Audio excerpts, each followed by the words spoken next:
जुल्म तो दिल दिरे करते हैं नमाज, जुल्म तो दिल दिरे करते हैं नमाज, नूरे ईमान दिल में भरते हैं नमाज, जुल्म तो दिल दूर करते हैं नमाज, नूरे ईमान दिल में भरते हैं नमाज। এটা হবে নামাজের মাধ্যমে হবে, ইমানের মাধ্যমে হবে, যাকাতের মাধ্যমে হবে, হজের মাধ্যমে হবে, আল্লাহু আকবার দানের মাধ্যমে হবে। এটা হবে আপনি আমার ইমানের পরিচয়, মহব্বতের পরিচয়। আল্লাহু আকবার, ইমাম রে তোদেরকে আমি মহব্বত করে বানাইলাম, এবার জগৎ জুড়ে জানায়া দে, জানায়া দে, জানায়া দে আমি ইমানওয়ালা, আমি ইমানওয়ালা, আমি কোরআনে বিশ্বাসীওয়ালা, আমি হাদিসে বিশ্বাসীওয়ালা, আমি আল্লাহর গোলাম। এটা আমার বড় সার্টিফিকেট। সুবহানাল্লাহ। আমার সার্টিফিকেট ইসলাম। আমার যে সনদ আছে এই সনদটা একমাত্র আল্লাহু আকবার মদিনার সিলচপ্পর মারা। কথা ঠিক না বেঠিক বলেন? মদিনার সিলচপ্পর মারা আমার এই সার্টিফিকেট। এটা সরকারে নিতেও পারে, নাও নিতে পারে। তো নেক বা না নেক এটা নিয়ে মনে কোনো দুঃখ নাই। আমার সার্টিফিকেটে, আমার সনদের ভিতরে মদিনার যে সিলচপ্পর, এটা আর কেউ না, আখিরের নবী, শেষ নবী রাহমাতাল লিল আলামিন, তার গড়া, হাতে গড়া, তার জীবনীতে গড়া, তার কওলি ইবাদত, তার ফেলি ইবাদত, সব কিছু থেকে এই সিলচপ্পরটা মারা। ওই সিলচপ্পরটা আব্দুল গাফফার, মোহাম্মদ আমিনুল ইসলাম, যা মোহাম্মদ আছে সব মোহাম্মদের সাথে আছে, আছে, আছে, থাকবে, থাকবে, কিয়ামত পর্যন্ত থাকবে। শাফায়েতের কান্ডারি মোহাম্মদ রাসূলুল্লাহ কি সাল্লাল্লাহু আলাইহি ওয়াসাল্লাম সুপারিশ করে নিয়ে যাবে। সুবহানাল্লাহ। এই সিলচপ্পরের উপর থাকতে গেলে কিছু করণীয় আছে। মোহাব্বত তো বইলা দিছে, সব কিছু মোহাব্বত, আমার রসুলের মোহাব্বত, আল্লাহ তাআলার মোহাব্বত অন্তরের ভিতর রাখা চাই। এইটা হবে জিতে চাহে তুদে দুনিয়া কি দৌলত, জিতে চাহে তুদে দুনিয়া কি দৌলত, हमें मुस्तांग हिदायत कर खुदाया, ना अमेरिका ना लंदन से उल्फत, हमें मुस्ते मदीना कर खुदाया। ओ अल्लाह, আল্লাহর বান্দাগণ আল্লাহ তাআলার দরবারে আরজি জানায়, আল্লাহ গো আমার তো এমন ভাবে আমেরিকার দরকার নাই, জাপান যাওয়ার দরকার নাই, প্রাণ যাওয়ার দরকার নাই, মদিনার সিলচপ্পরে আমার একজন মদিনার পাগল বানাইয়া দাও, যে পাগল জান্নাত পর্যন্ত যাইতে পারে, ওই সিলচপ্পরটা আমার গায়ে লাগাইয়া দাও। আমি তো এটার আশাবাদী, আমি তো অন্য কিছুর আশাবাদী না, আমার এই আশাটাই বাকি আছে, আর কোনো আমার অন্তরের ভিতরে আশা নাই। আল্লাহু আকবার। তেমনি ভাবে সব আশাই পূর্ণ হয়ে গেছে, আর একটা আশা রাইখা দিলেন অন্তরের ভিতরে। এই আশাটার নাম হইল মদিনার সিলচপ্পর যদি আমার গায়ে লাগাইতে পারি, আমার জিন্দিগিতে লাগাইতে পারি, এইটি আমি সবচেয়ে বড় দামি, সবচেয়ে বড় দামি, ওই দামি বান্দাটাই জান্নাতমুখী। সুবহানাল্লাহ। এই দামি বান্দাটা জান্নাতমুখী হইতে পারবে। আর যদি মদিনার সিলচপ্পর রাইখা ভিতরে ভিতরে দুর্বলতা করে, তাহলে সে হবে একটা 2 নাম্বার ইমানদার। যেরকম উদাহরণ দিলে বুঝবেন, ইসলামী ব্যাংক নামে আছে না নাই? আওয়াজ করেন, ইসলামিক ব্যাংক আছে না নাই? ইসলামী ব্যাংকে কি সুদমুক্ত না সুদযুক্ত? কথা কই না দি?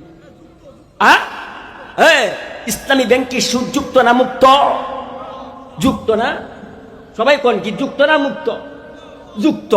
তেমনি ভাবে আমার মতো কিছু ফাড়াসিরা মৌলবী আছে, তাদের মতো আমার মতো বলতেছি, আমার মতো কিছু হাডাসিরা মৌলবী আছে, তাদেরও এরকম ভাবে নাম ডাক সব কিছু আছে। তার ভিতরে যদি এইরকম যুক্ত থাকে, নায়েবে রাসূলদের ভিতরে যুক্ত থাকে, তার ভিতরে এরকম 2 নাম্বারই যেরকম ইসলামী ব্যাংক নাম রাখছে, তাই বললে আপনি ভাবেন না এটা ইসলামের একান্তভাবে কাজ করতেছে, ইসলামের খেদমত করতেছে। খুদার কসম, তার দ্বারা কোনো ফায়দা হবে না, জাহান্নামের জন্য এটাই সর্বশ্রেষ্ঠ টিকিট হয়ে যাবে। ঠিক না বেঠিক? আপনারাই কোন কাজেই বাবাজি, এই ফাদাসিরা মৌলবীর দিকে তাকাইয়া আপনি আমার জিন্দিগিটা সুন্দরভাবে রাখার চেষ্টা করবেন, তার দিকে আগে জাস্টি করবেন। সে কোন তরিকার লোক, সে কিভাবে চলে, সে কি আপনার জাহান্নামের মুখী বানাইতেছে নাকি জান্নাত মুখী বানাইতেছে, এটা বুঝার চেষ্টা করবেন। না বুঝা অন্ধবিশ্বাস কইরেন না, অন্ধবিশ্বাস কইরেন না। প্রত্যেক জায়গায়ও বলি, এই জায়গায়ও বলি, খুদার কসম, যেই সমস্ত বক্তা আনে কেরাম, আমার মতো অন্য কাউকে বলি না, আমার মতো কিছু আলেম সমাজ বা এইরকম মৌলবীরা চুক্তি করে আপনার কাছে 50, 60, 70 হাজার টাকা নিয়ে বয়ান করব, তার বয়ান শুনলেন না। কথা ঠিক না বেঠিক? কর শুনবেন ঠাকুর বয়ান? শুনতেন না?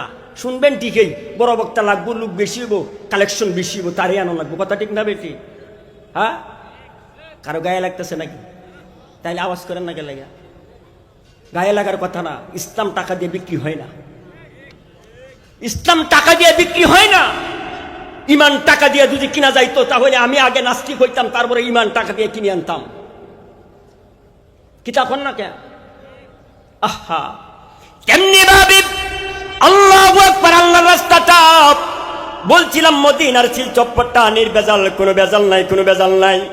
जिसे चाहे तिदे दुनिया की दौलत हमें मुझसे मदीना कर खुदाया, जिसे चाहे तुझे दुनिया की दौलत हमें मुझसे हिदायत कर खुदाया। ও আল্লাহ, আমার সঠিক হেদায়েত দাও, হেদায়েত দাও, কল্যাণ করো। আমি বেজাল যুক্ত আমি হেদায়েত চাই না, বেজাল যুক্ত হেদায়েত চাই না, বেজাল মুক্ত একটা হেদায়েত চাই। সাধারণ বান্দা 40 থেকে 50 বছর হায়াতের ভিতরে চলে যাওয়া লাগবে, এইটাই রাখ মিয়া সাহেব। নাই 60-70 বছর হায়াত হওয়া সম্ভব না, সম্ভব না। বেশিরভাগ গবেষণারা বলতেছেন 50 থেকে 45 এর ভিতরে বিদায় নেওয়া লাগবে। কোথায়? আল্লাহু আকবার, চলে যাওয়া লাগবে। কাজেই মিয়া সাহেব যেমনি মহাব্বত করে আল্লাহ বানাইলেন, এই মহাব্বতটা সুন্দর করে রাখার জন্য ইমানকে সঠিক করা লাগবে। আল্লাহু আকবার, সুন্দর করিয়া যদি কবর দেশে যাইতে পারেন, আমার নবী ওয়াদা দিছেন, আল্লাহ তাআলা ওয়াদা দিছেন, দুজনে ওয়াদা দিছেন, ওয়াদাল্লাহুল হাক্কা, আমার মহান আল্লাহ তাআলা ওয়াদা দিল, আল্লাহ রে, ও বান্দা তুই যখন সঠিক ইবাদত করবে, বেজাল মুক্ত থাকবে, বেজাল মুক্ত থাকবে, বেজাল মুক্ত থাকবে, আমি আল্লাহ তাআলা তোকে ওয়াদা দিলাম জান্নাতের টিকেটটা অগ্রিম তোরে দিয়ে দিব। সুবহানাল্লাহ। জান্নাত ও দুজক से यार अब क्या करो, जन्नत ও দুজক से यार अब क्या करो, আর যুগে मैं तुझसे দেখা করো। এবার ওই পাগলে কয়, আল্লাহ রে, আমি তো জান্নাতও চাই না, জাহান্নামও চাই না। পাগলে কি কয়? আমি তো জান্নাতও চাই না, আমি জাহান্নামও চাই না, আমি কি চাই জানোনি? এবার বলেন, হুরে গিলমা জিতনে নেয়ামত হায় তু, সবসে বেহতর নেয়ামতে দিদারে তু। আহা, কি বলে? কয় জান্নাতও চাই না, জাহান্নামও চাই না, তবে একখান জিনিস চাই গো আল্লাহ। কয় এইটা কি? বল বল। কয় আল্লাহ গো, জাহান্নামের মালিক কে? কয় না কে? জাহান্নামের মালিক কে? আল্লাহ। জান্নাতের মালিক কে? আল্লাহ। কয় তুমি জান্নাতেরও মালিক, জাহান্নামের মালিক, তবে হ্যাঁ, তোমার সাথে যখন আমার দিদার লাভ করতে পারবো, আমি যখন তোমাকে দেখতে পারবো, তখন জান্নাতে যাবা না জাহান্নামে যাবা, এটা নিয়ে আমার কোনো আফসোস থাকবে না। সুবহানাল্লাহ। আল্লাহ, যখন ওনার সাথে সাক্ষাৎ হয়ে যাব, উনি জাহান্নামে দিলেও আমি খুশি, জান্নাতে দিলেও আমি খুশি। আর যদি এমনিতেই টিকিট কাটতে লইয়া যাই, যে একবার অগ্রিম লইয়ে লইছি, সব কিছু বাকি হয়ে গেছে, এটা হবে বুয়া। তবে দিদার লাভ করা লাগবে কার? তেমনি ভাবে মিয়া সাহেব, এই ওয়াজ শুনবেন যে ওয়াজের দ্বারায় নিজের জীবনের সব প্রত্যেকটা কাজ আগে যা বলছিল সঠিক পথের দিশারি যেন হইতে পারে, আল্লাহকে বিশ্বাস করতে পারে, রসুলকে মহাব্বত করতে পারে, মানুষের সেবার লক্ষ্যে যেন আমার মন দিল ঠিক থাকে, এটা হবে 1 নম্বর ইবাদত। বাবারে, এই ইবাদত যার ভিতরে থাকবে, ওই আখলাকটা যার ভিতরে থাকবে, আল্লাহু আকবার, আল্লাহ তাআলা ওয়াদাও দিলেন তোর লগে সাক্ষাৎ করব। এবার সমস্ত মণ্ডলের সভাপতি সাহেব মহান আল্লাহ তাআলা এমন একটা বয়ান দিবেন, কাল কিয়ামতের দিন সমস্ত পয়গম্বরদের বয়ান শেষ, সমস্ত পয়গম্বরদের বয়ান শেষ। এবার লাস্ট পর্দায় আমার আল্লাহ তাআলা এমন বয়ান দিবেন, যেই বয়ানটা আপনি আমি সবাই জানি, ওয়াজ কালামেও শুনি। আল্লাহু আকবার। সকলের সুর দিয়া তেলাওয়াত দিবেন, বয়ান দিবেন। বয়ান মানে এমন সুন্দর করে তেলাওয়াত করবেন, সবার তেলাওয়াত করার পর এবার মুমিনদেরকে সুন্দর করে মহান আল্লাহ তাআলা এমন সুর দিয়া শুনাইবেন।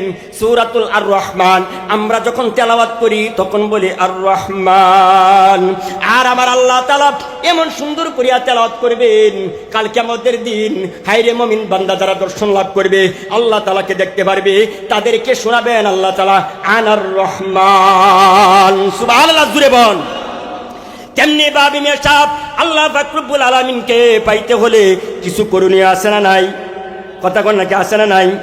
করার জন্য 2টা জিনিস, একটা হলো জাহিরি ইবাদত। বলেন কয় ইবাদত? জাহিরি ইবাদত। আরেকটার নাম হলো বাতিনি ইবাদত। কয়টা ইবাদত? ইবাদত কয় প্রকার পাইলাম? 2 প্রকার। একটা হলো জাহিরি ইবাদত, আরেকটা হলো বাতিনি ইবাদত। বাবারে, জাহিরি ইবাদত দ্বারাই লোক সমাজে দেখবে, কীট পতঙ্গ দেখবে, সৃষ্টিকুল যা আছে সবাই দেখবে। আরেকটা ইবাদত আছে, এই সৃষ্টিকুলের যে স্রষ্টা আছে শুধু উনি দেখবে, আর কেউ দেখবে না। সুবহানাল্লাহ। এই ইবাদতটা করতে যায় অনেক কষ্ট হয়ে যায়। কেমনে কষ্ট হয়ে যায়? রাত্রের গভীরে কার সাথে সম্পর্ক হবে? एकाएक इश्क ने मुझको जगाया, जगा करो तू मुसीबत में बसाया। एकाएक इश्क ने मुझको जगाया, जगा करो तू मुसीबत में बसाया। বলতে ছিলাম হাজী আমদাদুল্লাহ মহাদের মুক্তি রহমতুল্লাহি আলাই, আল্লাহু আকবার, মিয়া সাহেব মসজিদের কিনারায় বসিয়া রাতের গভীরে ইবাদত করে কার সাথে ইশকের খেলা খেলায় আল্লাহর সাথে এমন ভাবে জিকির শুরু করলেন, লা ইলাহা ইল্লাল্লাহ, লা ইলাহা ইল্লাল্লাহ, লা ইলাহা ইল্লাল্লাহ।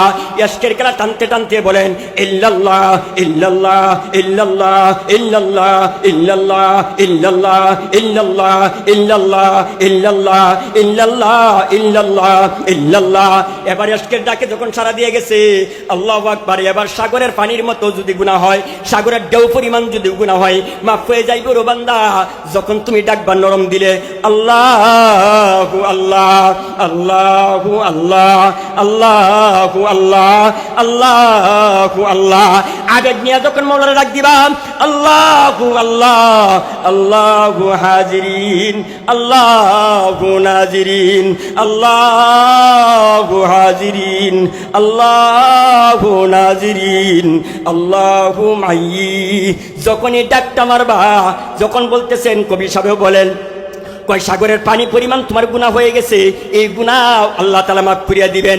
এবার ইশকের খেলার ভিতরে রাত্রে ডুবিয়া ডুবিয়া আল্লাহরে যখন ডাক দেন, আল্লাহু আকবার, এক পর্যায়ে লাস্টে যায় বলেন, আইনে আল্লাহ, আইনে আল্লাহ, আইনে আল্লাহ, আইনে আল্লাহ, আইনে আল্লাহ, আইনে আল্লাহ। তার অর্থ হইল, আল্লাহ তুমি কোথায়, আল্লাহ তুমি কোথায়। এই কথা যখন ইশকের বলবা, তখন আস্তাগফিরুল্লাহর দুরূদ শরীফ পড়িয়া বান্দারে যখন দুইটা হাত উঠাইয়া আল্লাহর দরবারে বলবা, আল্লাহ আমি তো বড় অপরাধী, আমি তো বড় অপরাধী, আমি তো বড় গুনাহগার। এবার আমার বউ বাচ্চা সব রাখলাম অন্য ঘরে, আমার বাল বাচ্চা সব রাখলাম অন্য ঘরে, সম্পদ নাই, শুধু আমার সঙ্গে আছে তসবিটা আর আমার জামাটা আর আমার লুঙ্গিটা আর জায়নামাজটা, আর যে জমিনের উপরে আছি শুধু জমিনটা, আর কেউ নাই। এবার তোমার সাথে আমার সম্পর্কটা সুন্দর করিয়া বানাইয়া দাও। আমি তো বড় পাপী, আমি তো বড় গুনাহগার, কারণ তুমি তো বলেছো ওয়াল্লাযিনা আমানু আশাদ্দু হুব্বান লিল্লাহ, কঠিন মুহাব্বত দ্বারাই বানাইছো, মুহাব্বত দ্বারা বানাইছো। আমি তো মুহাব্বত থেকে দূরে সরে গেছি, এবারে নিজ নিজ আসিয়া তোমার দরবারে আত্মসমর্পণ করলাম, আমাকে মাফ করিয়াই দাও। এবার আল্লাহ তাআলার দরবারে যখন এত এত আহাজারি উনাজারি কাকুতি মিনতি করতে থাকবো, এবার রাত্রের গভীরে এই জাহিরি বাতিনি ইবাদতের মাধ্যমে বান্দার সংশোধন চলে আসবে। সুবহানাল্লাহ, জুড়ে বলেন। এই বাইতিনি ইবাদতের জন্য প্রত্যেকের করণীয় বললাম তো, রাত্রের গভীরে এরকম 2 রাকাত 4 রাকাত 8 রাকাত যদ্দূর পারেন একা একা গোপনে নামাজটা পড়তে পারতেন না? কি ভাই, পারতেন না? পারবেন কেমনে? বর্তমান যুগে তো মুনাজাত নিয়েই ব্যস্ত, কথা বল না? বর্তমান যুগে তো মুনাজাত নিয়ে ব্যস্ত। ইবাদত কোন সময় করা? মুনাজাত চিনেননি? কারে ক মুনাজাত কারে ক ভাই? আজান না দেও, তারপরেও চলবো ইনশাল্লাহ। কি কর, কি করেন? আজান দিলেও চলবো। এই জন্য আমি যাই না, এই আশেপাশে মাহফিলও যাই না, কারণ 10 মিনিট 15 মিনিট দেয় তো ভালো লাগে না, নিজেরও যে একটা মন মজে না, আর যারা শ্রোতা বুঝবার চায় তা করেও বুঝে না। এই বয়ান করে একটু কন্ট্রোল দেখাইলে লাভ কেমনে করে? কোনো যাইবার চাই না, মুনাজাত না থাকলে কোনো কিছু করবার চাই না। তেমনি ভাবে আমি প্রত্যেকদের প্রতি আমার একটা উদাত্ত আহ্বান থাকবে এবং আপনাদের প্রতি অনুরোধ থাকবে, মুনাজাত থেকে বাঁচতে থাকার চেষ্টা করবেন। এই মুনাজাত থেকে বাইসে গেলে আপনার ইবাদতে প্রফুল্লতা আসবে এবং ইবাদতের মজা আসবে। এই ইবাদতের মজা লাগাইবার জন্য আপনি আমাদের প্রত্যেককেই এই জিনিসটা থেকে কিঞ্চিত পরিমাণ আস্তে আস্তে একটু কম চালানোর চেষ্টা করবেন। একবারে তো বাদ দেওয়া যাইতো না, কি কোন? একবারে বাদ দেওয়া যাইব? একবারে বাদ দেওয়া মন টিকে না, কাজেই একটু একটু চালাইবার চেষ্টা করবেন। আর বাকি সময়টা যখন রাতে 2টা 3টা বাজে গেছে, যে চালাইতে চালাইতে 3টা বাজে গেছে, এবার বাদ দিয়া উজুটা করিয়া সুন্দর করিয়া আয়া নামাজও দাঁড়ায় যান। পারবেন তো ইনশাল্লাহ? কথা কন, পারবেন তো ইনশাল্লাহ? এই ইবাদতের মজা যখন আপনার অন্তরের ভিতরে লাগে যাবে, ইবাদত দ্বারাই আমার সৌন্দর্য চলে আসবে। দেহের সৌন্দর্য 1 নাম্বার দেহের সৌন্দর্য, 2 নাম্বার ইমানের নূর চলে আসবে, 3 নাম্বার তাআল্লুক কার সাথে বলেন? আল্লাহর সাথে সম্পর্ক, 4 নাম্বার রসুলের সাথে সম্পর্ক, 5 নাম্বার কোরআনের সাথে সম্পর্ক, 6 নাম্বার হাদিসের সাথে সম্পর্ক, 7 নাম্বার জান্নাতের মুখী হয়ে যাব। সুবহানাল্লাহ। मजा तू हद का हमको चुका दे, मजा तू हद का हमको चुका दे, तेरी आगी यार से दिल को छुड़ा दे। আল্লাহর পাগলগণ আল্লাহর কাছে বলেন, ও আল্লাহ, ইবাদতের মজা তো লাগে না, ইবাদতের মজাটা অন্তরে লাগাইয়া দাও, ইবাদতের মজাটা তো লাগাইয়া দাও। ইলিশের লেজে এক মজা, আরে মাঝখানে এক মজা, কল্লাতে এক মজা, ডিমে এক মজা। ও আল্লাহ, সব জায়গায় এক এক ধরনের মজা, কিন্তু ও ইবাদতের মধ্যে যে মজাটা আছে ওই মজাটা আমার ইমানের সাথে জড়ো করাইয়া দাও, তাআল্লুক করিয়া দাও। এই ইবাদতের দ্বারাই যেন আমি আপনার দিদার লাভ করতে পারি। সুবহানাল্লাহ। এই ইবাদতটা করার জন্য প্রত্যেক যুবক, পর্দানিশী মা ও বোনেরা, ও আমার যুবক, ও আমার মধ্যবয়সী বাপজিরা, ও আমার বাপের বয়সী বাপজিরা, প্রত্যেকের কাছে আমার অনুরোধ থাকবে, আপনারা একটু মেহনত চালায়া যান। 40-50 বছর হায়াতের ভিতরে যদি আপনার হায়াতটা কাটাইতে পারেন আল্লাহর রাস্তায় কিছু সময়, এই ইবাদতটা হবে আপনার নাজাতের সামান। সুবহানাল্লাহ, জুরে কোন।